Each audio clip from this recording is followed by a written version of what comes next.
So I think let's just start off by talking about how we got introduced to music. So anybody can go. Maybe let me just start. So for me and my sister, it was more of we're growing up, we're in church basically, and we were singing in the teenage choir, and so we had all decided for some weird reasons that we wanted to improve on our musicality. So we went to meet someone in church. He was like the top praise leader or worship leader in church. So we explained, oh sir, we want to improve, blah blah blah blah blah. And then he was like, oh, you have to buy this CD, you have to buy a Walkman. When we had made the calculations, I was like, then I think the money was already, I think it was like 3K. And 3K was a lot at the time. So we're like, no, this one is not going to work. So I don't know how, but then we later stumbled on somebody else, Sasha Kwadeleke in church. And then we went to meet him and like, oh, that we wanted to learn to sing. And she was like, he would introduce us to theory of music.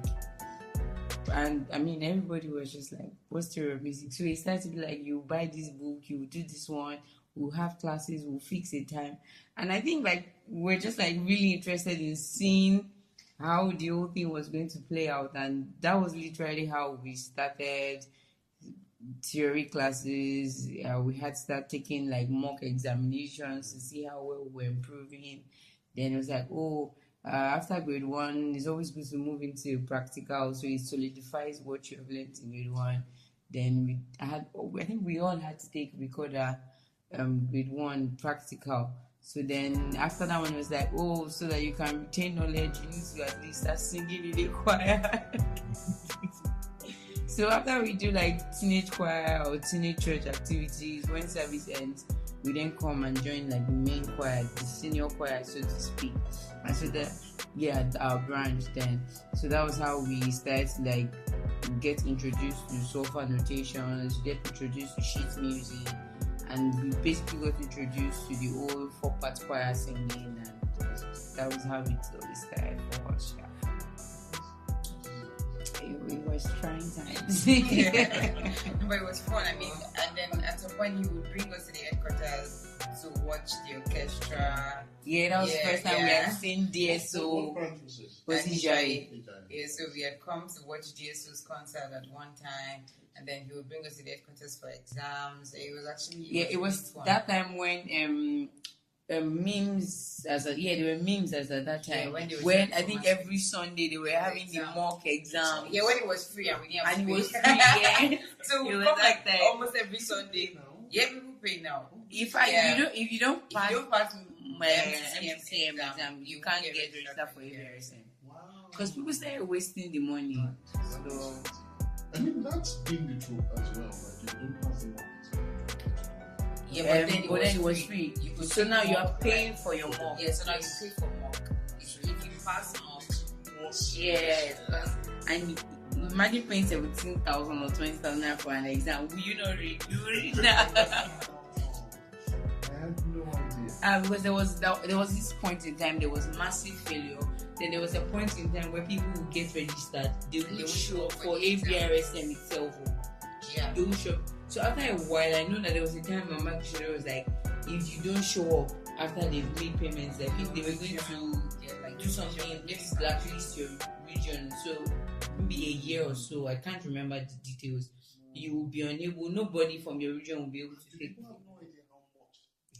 I think at that time they didn't know. Because when we were in SS3 and we were getting ready for WAEC, so in school we would have mock examinations first before the main examination. So we had moved to boarding house, so we were in school and all. And then I remember it was the day we were writing mathematics mock. So we had done like the first part. I think that was the OBJ. We were now getting ready for the theory, and then who was he then? Was he the year tutor? What do they call them now? He just came into the hall and then announced my name and my sister's name, and he was like, someone's looking for us outside. So we're like, we were so scared. when we got outside, we saw my dad. I'm like, what's going on? He was like, we have to go to Muson now to go and write our exam. And they've registered us, and if we don't write it, it's going to affect the entire region. So my dad had to come to school, see the principal, write on the ticket that whatever happens in our main WAEC, it's my daddy that pulled us out of the mock exam. So my daddy has to write exams, photocopy, go from write letters. I say exams. My dad has to write letters like stating that he was the one that pulled us out of the exam hall, and whatever happened was on him. And so in the process of running up and down, he had like issues with his trousers, so we had to go back home for him to change. Then he now had to figure out how to get to Muson. It was a whole lot.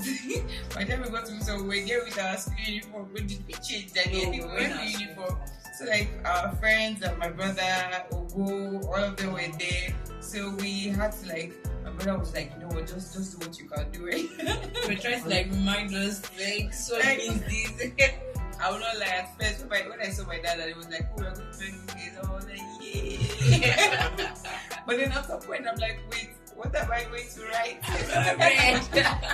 And have you guys been to Muson before then? No, that was the first time actually. That was our first time.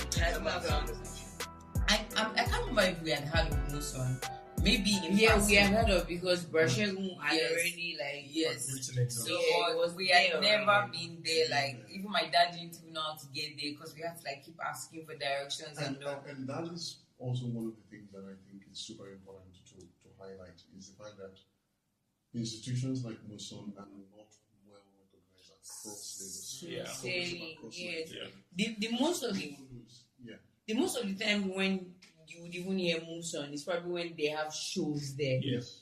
But like in terms of quality music education being delivered, it's people that go to churches where they have I like churches where music exactly, or privileged families. yes, exactly. Or maybe you know someone that's already there, that's having a recital and they invite you. Yes, or maybe your dad was just enthusiastic about you learning the piano, and then the teacher is now opportune to know Muson and says, oh, you can take exams, or their competitions are old, and then The same thing for me as well. I never heard of this until the Sakopaya people about it.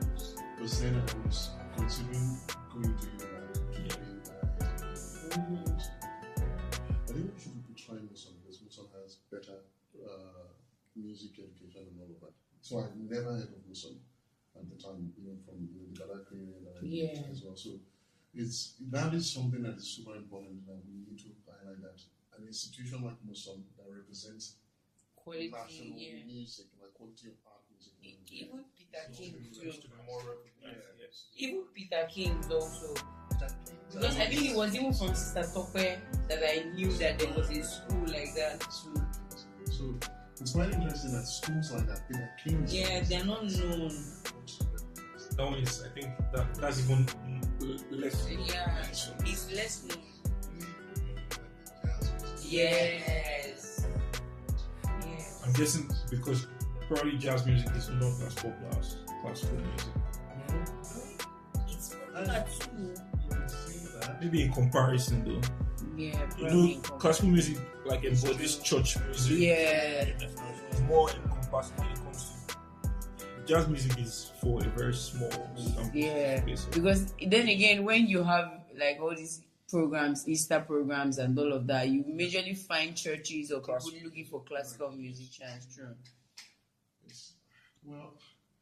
Well, hopefully that we, through this podcast type situation, we can get more people to be aware of institutions like this, like Kings, like Muson, that actually are into, and like MFM, obviously, they want to talk about music, that there is space for this institution in Nigeria, and people can have access to these institutions, not having to.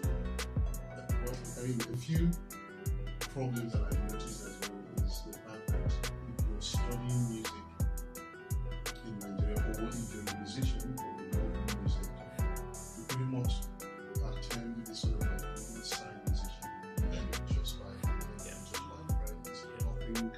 nothing formal, nothing institutional, and I think people have understanding of formal education. I remember one of my uncles, when I told him that I was going to study music, he was like, music? Like, what do you mean music? You're going to study music, right? Because their own sort of perception of music is Just what you do, or what you do in church. yeah, exactly. Or Afrobeats, right? So not a lot of Nigerians even think about it. And to actually speak on that point, even when I obviously traveled, that was the same situation as many Nigerians that I met. Yeah. A lot of Nigerians so law, computer science, and all those things. Yeah. And I remember back in Halifax that I met two boys. We were living in the same apartment complex. And we went downstairs. And they were like, are you Nigerian? They basically just asked me. And they asked me, what are you studying? I said, music. And your parents allowed you to travel to go study music. So, like, there isn't that much exposition to music as a discipline, as a profession in Nigeria. You're only seen as just someone who don't Probably an entertainer, and sort of explored the roadside music, as they would call it, and it becomes something. But anyways, like, to go back again, from my own experience, studying music, I actually did have the privilege when we were living in the city to have begun piano lessons at a very young age. But it was a few lessons. I think I had like 3, 4, 5 lessons on piano, and then my teacher couldn't teach me any of that. But then I was at a private school, so I was also playing recorder and music theory. So from primary school, I actually been exposed to playing the recorder and singing in choir. And then after that, and the experience that I had with the piano teacher, that was what struck the interest of music in me. But I never really thought about pursuing it as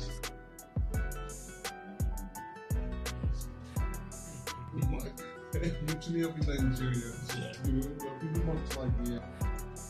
Chinese.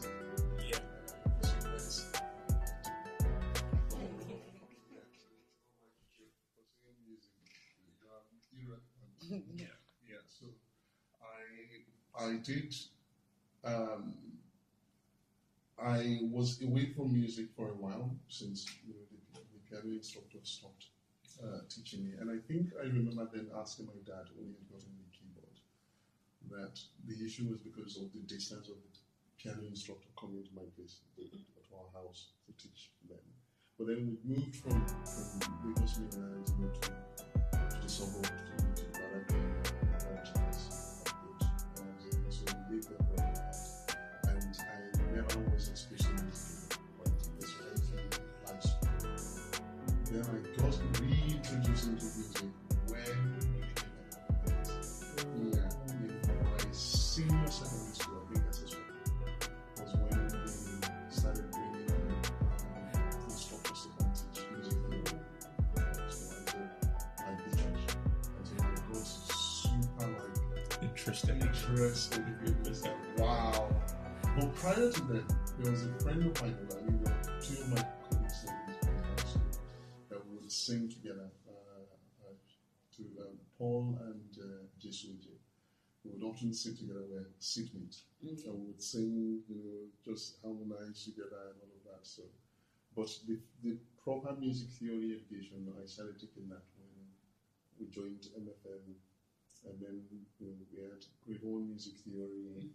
The teacher didn't finish the instructions, but I basically just read through it because I was so keen. Right, I just read through it, even read through the grade 2 workbook, and did the exam, the mock, and I was like, you guys would come to international programs to take mock exams. I did. Shout out to the No, really, those were fun days. Sincerely. It's sponsored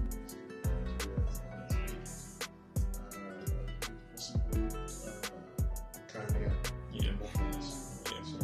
So that was pretty much it. By the time when I was done with high school, I think I done a good 2 music theory. Even as a then, my dad had to still go and do something. So it was like, yeah.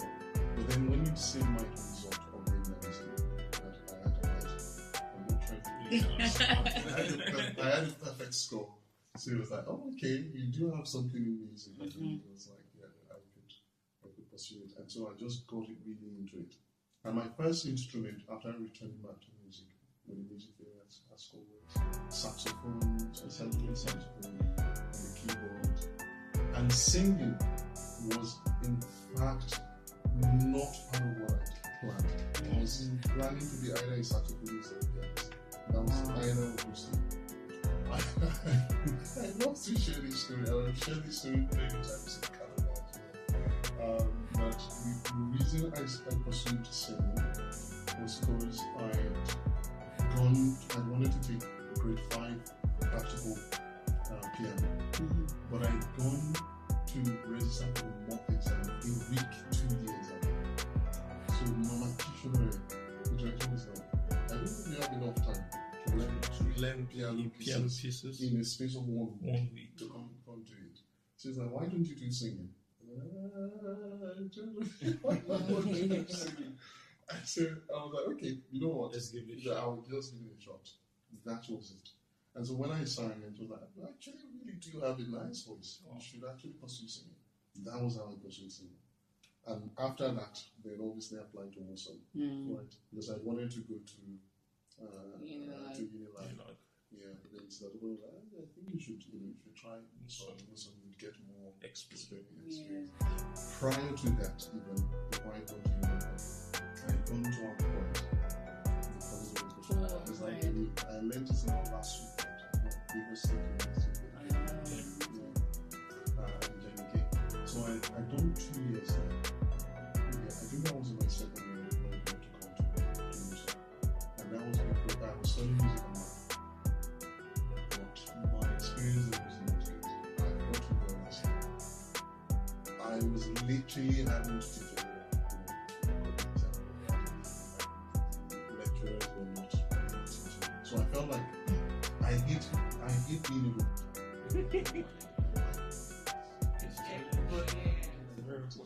yeah, so I'm like, you know what, I really can't continue in this place. I need to find somewhere where I can challenge myself. And so my thought was really like, again, I've never heard of Muslim. So then when I chose to start up ventures, I was like, hey, I think you should try Muslim. Muslim is very competitive. You can be community of people that are already I feel like you probably had the same experience. in Unilag, yes, you might have. Probably. Yeah. Not too sure. Yeah. Likely. Because that was my thought as well. I was like, well, Unilag is a university. I should have better competition in terms of being in a very healthy musical environment and not a place where music is not really going about. So that was my journey going to the sun, studying the sun. Obviously traveling to Canada to study. It's been quite interesting experience. Whenever I recount my experience or my journey as ending up as a singer or as a musician, it's quite interesting. It's not something I usually plan. Yeah, usually it's not something anybody really plans. But Abraham, how did you start your journey? Okay. For me, like I feel like I was always exposed to music. Always exposed. My earliest memory of music was like watching my mom practice for singing. She used to sing in the choir. So that's like my earliest. No. Different church. Okay.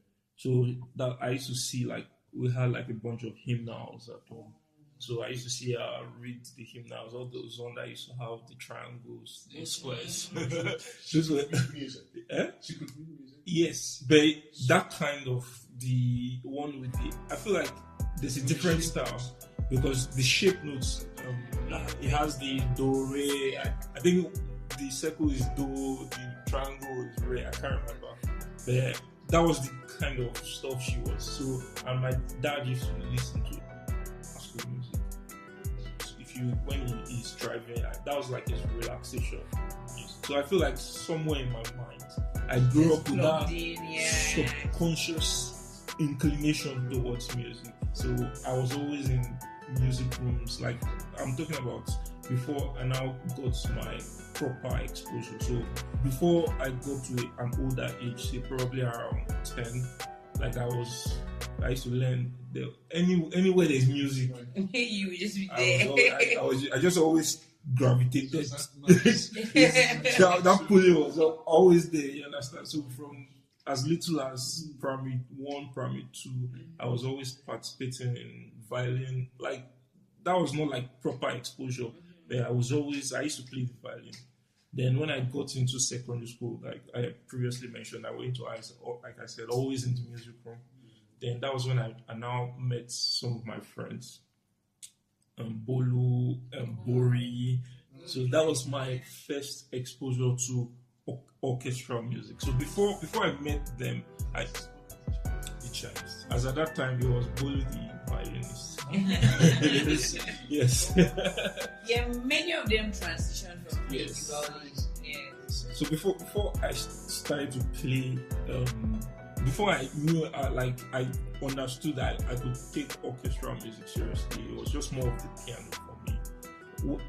I used to play violin, but it was not serious, just a regular, making noise. You understand with it, but I already had that exposure. So before then, I used to play. I joined the children choir in church. So like I said, anyways, probably fine today. So the children choir, all that stuff. But when I met them, there was like a whole new shift. I was like, how could these guys play so well? It didn't make sense to me because I didn't believe that. You understand that kind of exposure, like that kind of abilities existed. You understand, because the kind of violin playing I was familiar with before then was the regular distuned strings.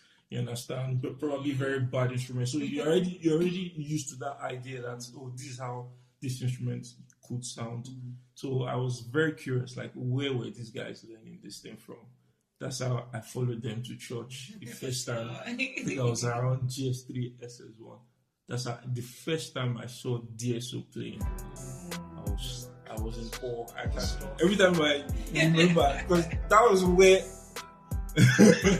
I can never forget, because they were rehearsing. I think the London Symphony, something like that. So they played all. I think they were also practicing the Impresario. So the way DSO practiced to win, those were the songs they were going to play in church on Sunday, and the music was already at. So obviously, I met the rehearsals at a very.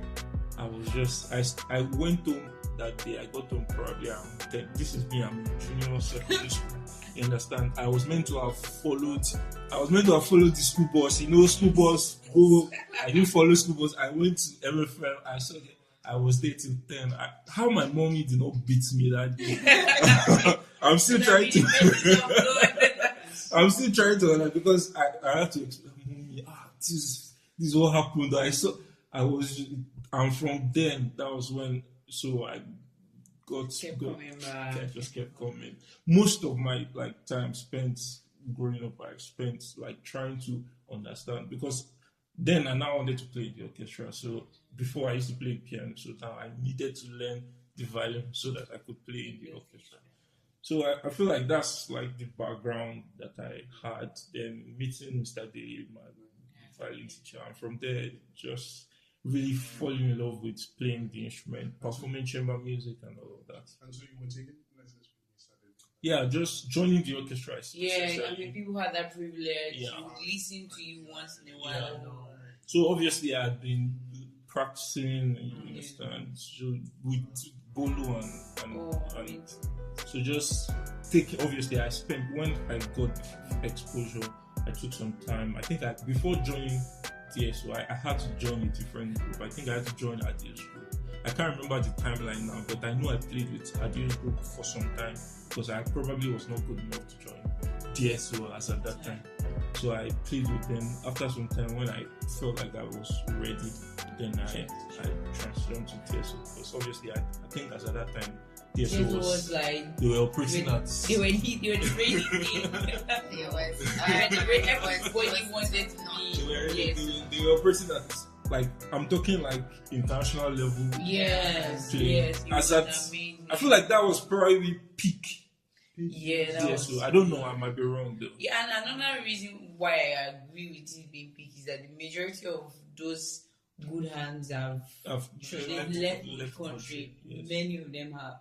So it's now that they're trying to now groom people. When I say peak, I mean like every, like the ideal orchestra. Now you probably have like the strings represented, but you probably don't have like maybe. Yeah, I remember. Yes. Benson was still around. We had some really weird instruments like poangle, all this kind of oboe, all this kind of things. Darion. Yeah. You understand? So very trombone, like every the rehearsals used to be. Your hair would be like. You can have like 4 trombone players playing at the same time. Even trumpet sometimes you'll be like 6, 7. It will not be like a struggle who to give the part to. So you like needed to prove yourself to be giving like the major roles. There was clarinets, there was there was bass clarinet. There was bass clarinet. Yes. There was bass trombone. There was trombone. Yes, there was bass trombone. It was weird looking. Then there was the time when Mr. Emma would be at the raise and Mr. Vincent. Yeah, would be there. With that Mr. Vincent has been. So that was the orchestra I saw. Yeah. I mean, that was the orchestra we all saw, sincerely. So it was mine. I did not believe, like, you have to understand the kind of euphoria I was feeling. I did not believe that. Like, you see who with the whole runny nose, and like, are you really playing this thing?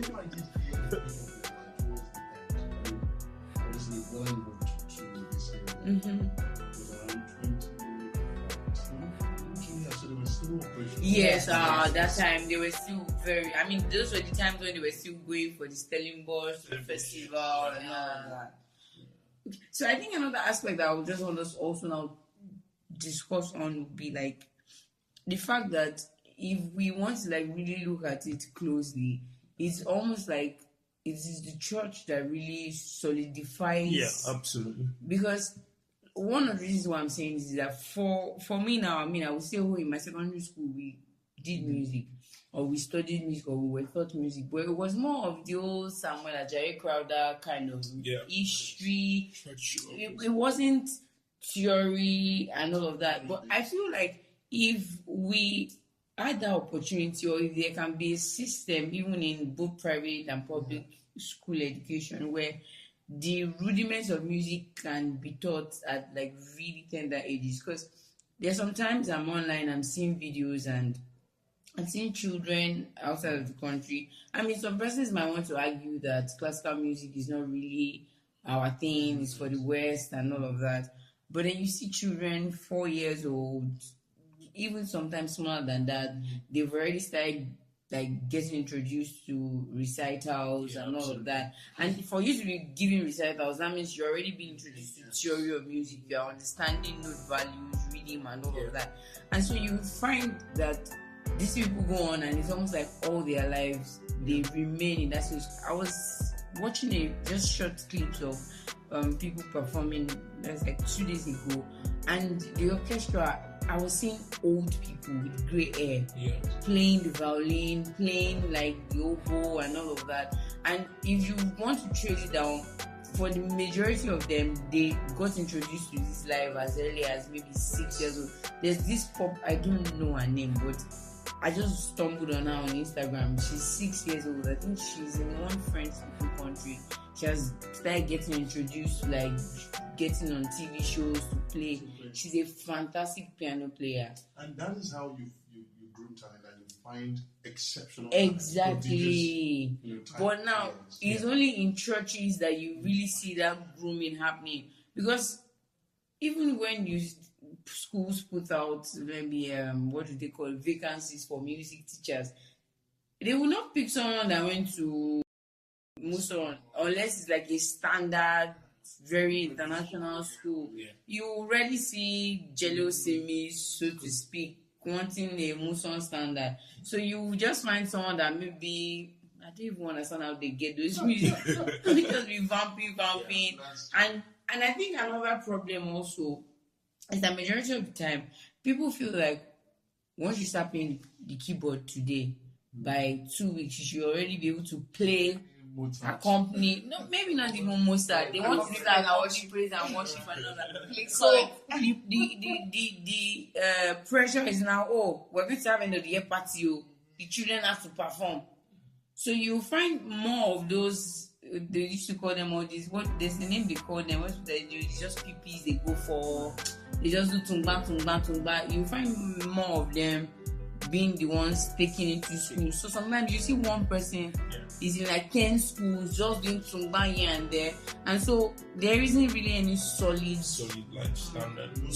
Exactly. So unless, in my opinion, unless you are going to churches like MFM, Deeper Life, Apostolic Faith, and Celeb, because I know that there's some Celeb churches where they also, unless you're going to those kind of churches where they really do take music like seriously, it's almost like you go through school and you say, no, I were taught music, but then okay, come and deliver, you are barely able to do anything. That's very true. What you just mentioned. But I would even go as far as to say that as much as these churches, including MFM and others, are contributing significantly to art music, even at that, like there is no meticulous like training that really helps people to actually really refine their skills. And that is also part of the reason why a lot of people, in my case, wanted to travel, because I felt like I didn't get enough from the church. As much as I'm super thankful to the church for what it has exposed me to, and also from my school, my alma mater, I didn't get as much as I would have needed. All right. So I think there is also that. There is the fact that yes, we're thankful for these churches, and schools not being able to like properly employ proper music instructors. But there is also the situation of not having that set in structure. And my own thought is that perhaps why we don't have that is because in Nigeria we don't really see the essence of music, and that is actually a very important talking point. What does Nigerian need, or what do Nigerian parents or the Nigerian system need to see or need to understand to be able to appreciate what music brings to people? I think I would like to touch on this. There's a reason. I feel like there's a reason why the culture of like playing instruments. I feel like we're not really exposed, or we don't see the importance of where the point or the example I'm trying to drive from is there's a reason why the Asian people are so stuck on the culture of making their kids learn. It's not because they enjoy entertainment. I don't know if what I'm saying makes sense. It's not just the entertainment value of it. I feel like learning an instrument kind of is like building you into a passion. Yes. You understand? It's your cognitive function. It exposes your mind into a whole new level of operation that's just maybe going to school. You understand? And that's why, like, I feel like some of these foreign schools, it's not just learning an instrument, obviously, but I feel like learning an instrument or playing an instrument is or not just instruments, learning music in general. It encapsulates a certain culture that you will not learn from just going to school. Going to school obviously is important, but for me, in my own personal experience, I feel like learning music, like it taught me a certain. I don't consider myself one of the smartest students. In fact, I feel like I'm not trying to be ahead of myself. But I feel like how I approached my school was like schoolwork in general. I feel like this is another thing that I really appreciate my mom for. I was raised by a single mother, so she allowed my music time to be a reward for my schoolwork. So she understood that this guy is passionate about this thing. So if I can channel that passion to make it, you want to go to that place, Abby, if you don't do this, if you don't read for this, if you don't get, you understand? So for me, doing well in my schoolwork was not just about doing well. It's so that I could, there will not be excuse. I didn't want to give her an excuse for her to say, you are doing badly, so we are going to cut this off completely. So I feel like it even made me want to do, you understand, to do kind of incentivize music for my, but where I'm, like the point of the crux of what I'm trying to say is that I approached my schoolwork from the discipline I learned in classical music. And what's that discipline? How do we grow in classical music? You understand?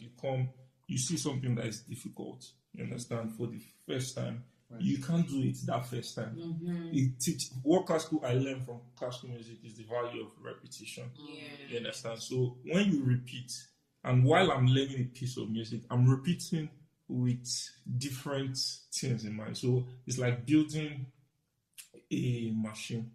I'm trying to find the best way to illustrate it. Every time I'm repeating that activity, I'm looking for the loose ends. Yes, I'm trying, you understand? So then classical music, they will say, when you're learning a piece of, don't waste your time on the easy stuff. Look for the ones that are difficult, you understand? So look for the difficult parts and tackle it. Then you repeat with the entire picture in mind again. So that was exactly the way, you understand that. So classical music is a discipline, and it's a discipline that shapes society. So these are things parents should know about. So reasons. But I think that one of the problems that maybe like the Nigerian society sort of has is this tendency to want to excuse a thing because we have we've labeled it as it belongs to this person. Mm-hmm. The way some persons will say Christianity is the white man religion. They'll tell you classical music is the Western. And so then, because of immediate gratification also to an extent, I mean, you see someone like, Davido, how many things Davido sabi sing, how many things, and then you just see people, they'll just sit down one day, just write something, string some lyrics, everybody will just enter studio, and then I want to blow, you start tagging to the head, not tagging this person, and then because you've seen 1, 2, 5, 20 persons, this was the way they did it. So they have like a stereotype. Yes. So then when you're trying to say, classical music, these people that you're trying to follow, if you were to put their songs on like sofa notation, sheet music, they wouldn't even know that was what they sang. You'd be like, no, the time it will take for me is too long compared to. So there's this mindset like, I don't want to be affiliated with whites, so I'm not learning classical music. I just want to do hip hop. I just want to do Fuji, blah blah blah blah blah. And then some people don't understand that. As much as yes, you probably want to stick to Fuji, or you can now become so exceptional as a Fuji artist when you still infuse like proper structure exactly to it. But I mean, unless you have someone around you that is able to influence you and make you see reasons, and then God will not help you, or someone who also is reasonable. Because one of the things that I've come to understand, I mean, we will not say that there are no classical musicians that probably when you look at their lives, they are overdosing on hard drugs and all of that. Yeah. But there's always a distinction between like classical musicians and just regular musicians. You see regular musicians, they'll be telling you, they need to take whatever for them to get high, for them to get inspirations. As a classical musician, you just need to know where your fingers should be and be ready to like rehearse. I mean, there are some persons that are classical musicians that still now begin to like move into drugs and all, but it's rare compared to And then these old hip hop, wherever there's this their old clique, gangs, and all of that they get involved in. Whereas classical musicians, you're probably all is in your mind is, oh, I want to get into this symphony orchestra. I want to play in blah blah blah. Blah.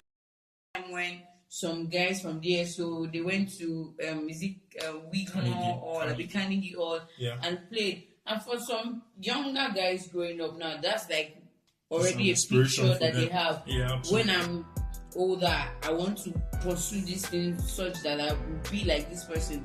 I will play. And so there's that discipline I now begins to build for you. I will practice every day. I would realize no matter how difficult a piece is, I will tackle it and all of that. Compared to just wanting to cut corners. Because there's some lyrics I hear.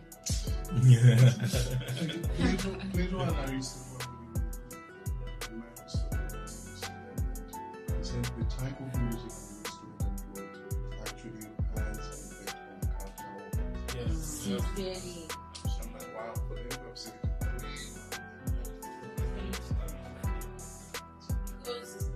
yeah, it's very true. But I think that even for Nigerians.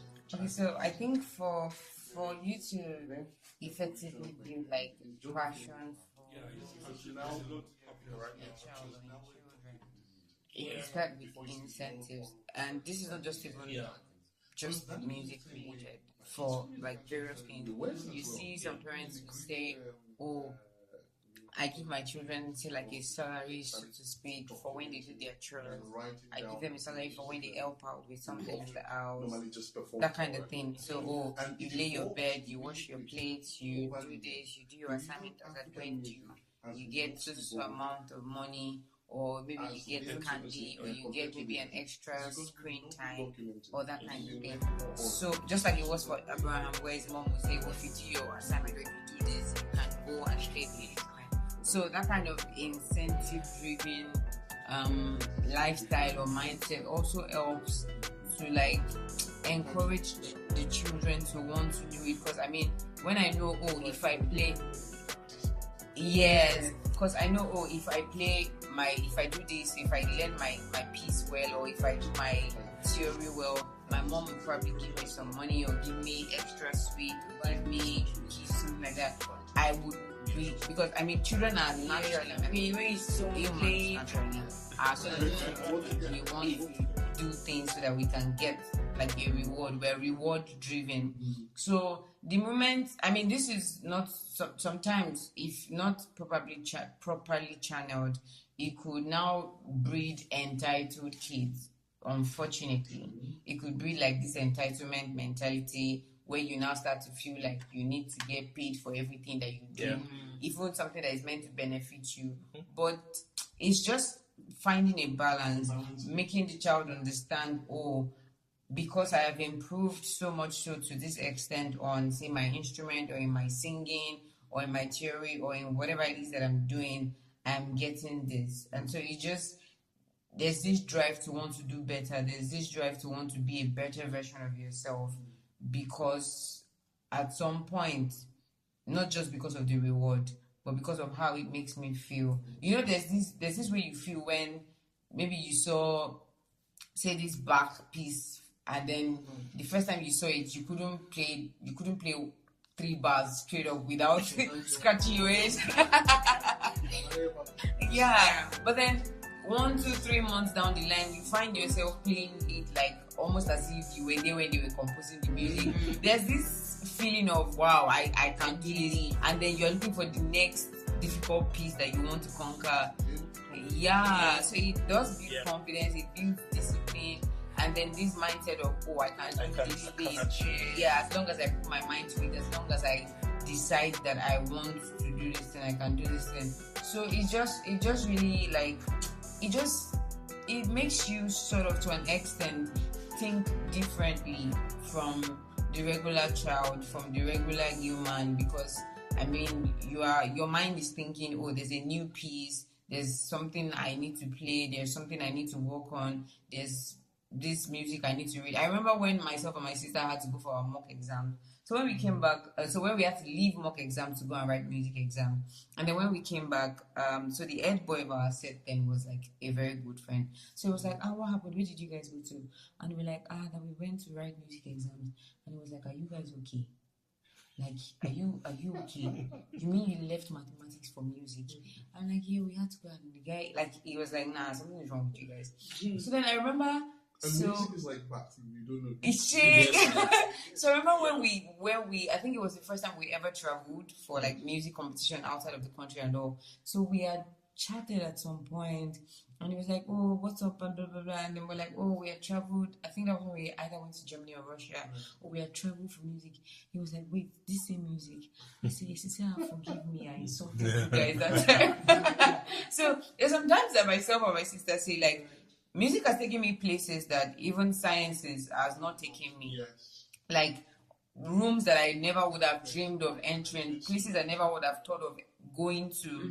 Music has actually taken me to those places, has made me meet people like in my wildest dreams I would never have met them or be in the same room with them. Yeah, so actually everyone loves it. Especially great music. Yeah, actually. So yeah, so I mean, it's not now because I mean, sadly, some persons will not get to some spaces, even though they learn music. But I mean, nobody goes out in life thinking, "Oh, I'm not going to get this thing." Everybody keeps doing it. Yes, sadly, even when you're doing rubbish, you're still hoping that it's going to get you somewhere great, somewhere good. So I mean, it's just keep at it. Just keep doing like the best that you can do, and then eventually it would make sense eventually. These are brilliant points that we've pretty much just addressed basically. Not to even talk about like cognitive development of the child. Like I said, that music is, like I said earlier, that music is almost equivalent to math in the sense that like you're solving problems, and it really helps to build like the psychology of your child, the cognition of your child as well. I think I was listening to a video or something, and they discussed about like music also helps people.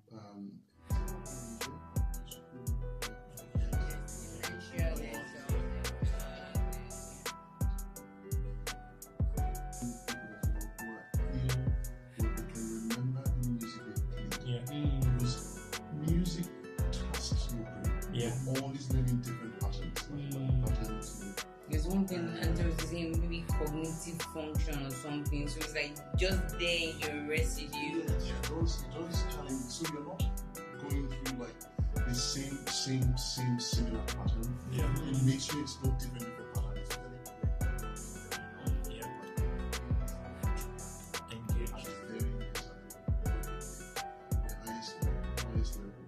So, and even scientists also, like, they've researched it several times on what the essence of music is to a person.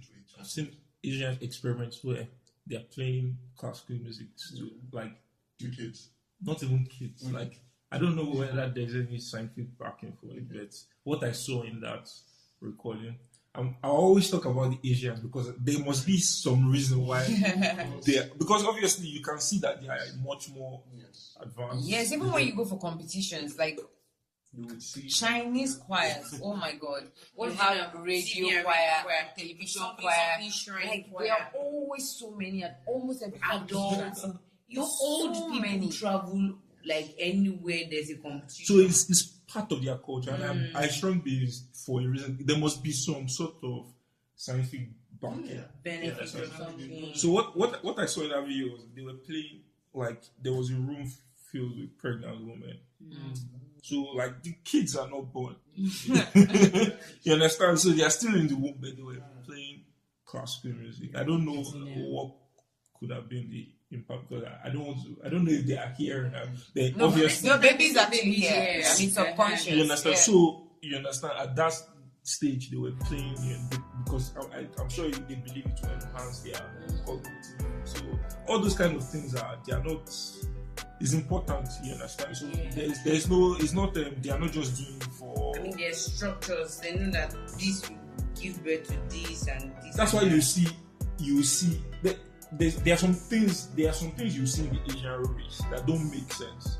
You understand? Because explain how you will see a child of 4 years old, you understand, or 3 years old, and he can play Paga. Like, how can you explain? Like, You understand? So, teaching as well. This is very important. Like the way they teach people, I feel like there's a missionary component of it. possibly. Because I don't know, it doesn't make sense to me. Because how much development could like a kid at 3? Yeah. Do you know, like, I get what you're saying. So it just doesn't make sense. I had this performance in Ottawa. This was actually last year Yeah. with the Chinese embassy, and they invited this orchestra, the youth orchestra from China, to conservatory music in China. In fact, a friend of mine who's a soprano, like we'd gone there to sing, and she was a little, concerned that it's a youth orchestra that's traveling from China to come play with us as professional musicians. Why aren't we performing with a pro, like the more professional, advanced orchestra, not conservatory orchestra? She was blown away. She said she's amazed by the sound coming from the orchestra. The 12, 13, there was a boy there, just 12 years old, playing. He was someone in the first year, among the first violins. This is not yesterday because I was there. I saw it with my eyes. He was incredible musicians, and their conductors were super decent. So you're right, there might be a situation of evolutionary position in terms of like the way they really appreciated music. And back to what you were saying as well, that music is not just for the West. Chinese people adopt music as much as they have their own traditional music. Absolutely. Evolving as well. In fact, one of the music that we performed that night, that I sang that night, was a Chinese piece. It was a Chinese cantata. Was sort of dedicated to like the fall of when Japan had invaded China. Before China became this, and it killed a lot of people in China, millions of people. And so they were sort of marking that event. I think it's the 80th World Anti-Fascist anniversary or something. Yeah, and it was a really big stuff. And not just in Ottawa, they did it across the world. So Ottawa, the US. So it was very interesting to hear young musicians, ages 12 to 16, really playing like pros of 40, 50, 60 years old, right? So I think it's high time that we understand that whenever we're implementing art and music into the Nigerian system, it is not something to the whites or something to the west. Building something like extending beyond music, confidence, discipline, cognitive enhancement, and all of these things. And if parents can see that, even if we can make like the regular fish seller or pepper seller as a child to understand that it is not something that we suspect, money is coming from it immediately. It's immediately gratifying, but it helps their psyche in the future, on the long run. Then maybe they will appreciate music education more, and that trope of music is nothing would quickly disappear. That makes sense. One thing I feel like talking about like the evolution of like music education, you understand, and just generally making music more acceptable to, and just like really addressing that stereotype. I feel like we could really use a lot of compositions, you understand, and bring like make music that's people can relate with. So it's like when Dr. Owaje I believe he was one. I hope I'm not making. When he composed this, Dodo Atira Koja that DSO played, You understand? you had the congregation Engaged. from like the moment they had pam pa da da da da da da da Because da da. I feel like one of the biggest divides when it comes to accepting music as the important tool that it is. You understand? Because people don't recognize that music is a powerful tool. Yes. You understand? It's a powerful based on all the things